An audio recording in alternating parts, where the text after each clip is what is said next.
तर आदू का रडतोय सकाळ सकाळ सांगते तुम्हाला, व्हिडिओ पूर्ण बघा.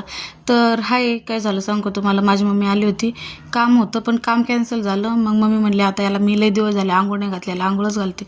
म्हणलं घाल बाई. आणि मग आजी असल्यावर आजीसमोर किती नाटकं चालते तुम्हाला तर माहिती आहे. आजी हानीत मारीत नाही ना, त्याच्यामुळे लय नाटकं चालते. आरशात बघतोय मुकडतोय. म्हणलं लय गोरा झालास तू. आणि म्हणतोय मामाने नवीन गाडी आणली. म्हणलं माहिती मला. आला आणि आजीला घेऊन गेला. आणि मग हा रडायला इतका चालू झाला की नाव त्याचं ते ऐका ना. मग मामाने त्याला पैसे दिले आणि मग गल्ल्यामध्ये टाकते. कुणी पैसे दिले का गल्ल्यामध्ये टाकायला, त्याला लय आवडते. पण ते जातच नव्हते. मामाने 10 रुपये दिले आणि मला म्हणतो 500 दिले. याला 500, 10 आणि 20 काहीच कळत नाही. एवढा रडला की शिंबडच आला डायरेक्ट. आणि रडता रडताच झोपला. 12:30ला झोपला तर डायरेक्ट 4:30 वाजताच उठला.